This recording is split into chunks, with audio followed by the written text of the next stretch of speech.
This is Maria Garcia. I met her 6 years ago at the Orlando Marriott. I have been traveling back and forth across the country. I was in Miami and then Seattle, and then I was in Dallas, Texas, and then I went back to San Francisco, and then I ended up in Orlando by Friday. Exhausted, tired, midnight, hungry. First thing I do is I reach for that room service menu. See a picture of a mushroom bacon cheeseburger, which, as you know, is perfect for late night dining. So I get a Diet Coke to offset the effect. And it comes up in 20 minutes. That was less time than they said, and the picture didn't even do justice to this amazing hamburger, and the steak fries were golden brown, perfect, everything's so hot. She brought me a Diet Pepsi.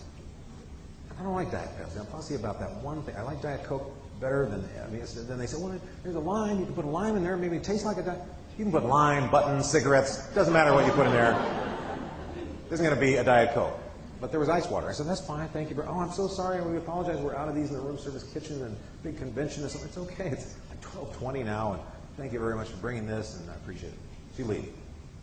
Not even 30 seconds later, bam, bam, bam, she's knocking on my door with an ice cold Diet Coke.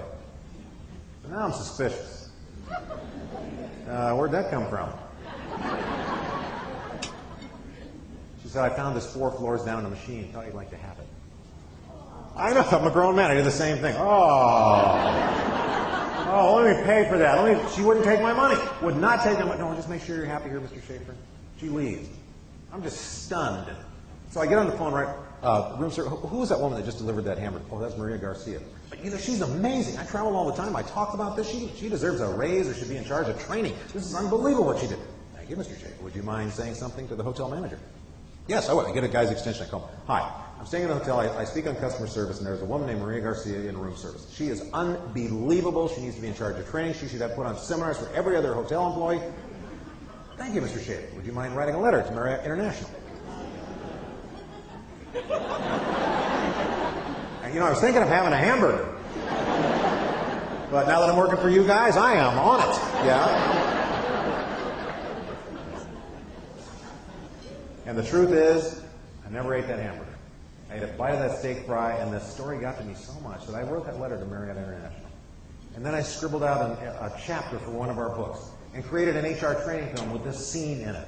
I have done everything except marry that woman, Maria Garcia. Because look what's happened from her 30-second effort down to the machine. She's created me as an unpaid spokesperson for Maria Garcia and the Marriott hotels. I've told that to probably hundreds of thousands of people by now in 6 years. Why are we not in that business? Why are we not creating such an unforgettable experience that is emotional, that causes other people to talk about us and other people to accelerate our careers? That's the business we should be in. It's good for them, good for us. Now, I got a follow-up story to this.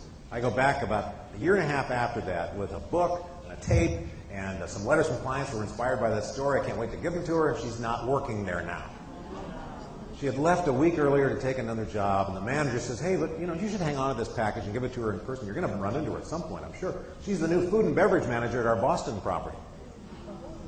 Yeah, any surprise? Think I was the only one who ever said anything nice about Maria Garcia? You think I ever got so much as a thank you from this woman? No.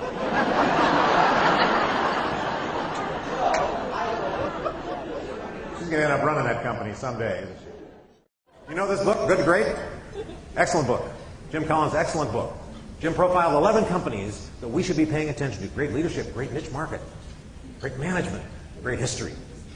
I see Jim Collins about 3.5 months ago, and I asked him, hey, Jim, why is it that 7 of your original 11 companies are now seriously in trouble? He said, well, I don't know, but it's giving us the opportunity to write great to good.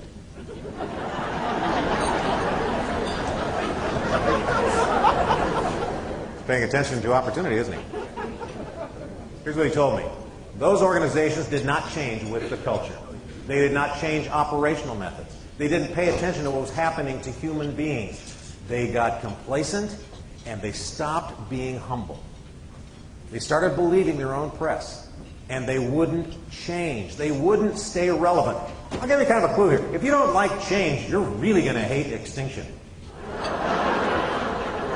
I love this list. Blockbuster, $1 billion in debt. Sbarro, the pizza company, $330 million in debt. Let's say you're a pizza company. Let's say you get to $40 million in debt. Don't you have a meeting? don't you have a meeting? Say, hey, we make pizza. What went wrong here? Well, the train got off the track, didn't it? If business is down, don't just stand there. Please do something. Superstars do this. They ask questions constantly. They learn. They listen constantly. And you know what they don't do? They never talk about the economy. You know what we do at our company? It's extraordinary. We're having the best year we have ever had in 3 of our companies. We refuse to participate in the recession. That is the world did not, oh, thank you. You know what? The world did not shut down, did it? A lot of people are making money. We just figure it might as well be us. I've got a couple others that do it. Zappos.com. Are you familiar with Zappos.com? Online shoe retailer. Who would buy shoes online? You can't try them on. They're getting them shipped to you. They had this idea. In '99, they did 61,000 in business. Last year, they did 800 million. Pretty good growth, wouldn't you say? How did they do that? Because they listened. They listened to their customers and they listened to the people who work with them. This is what they do for customers. Free overnight shipping. You can try them on. You don't like them, we'll pay for the shipping. Get back to us.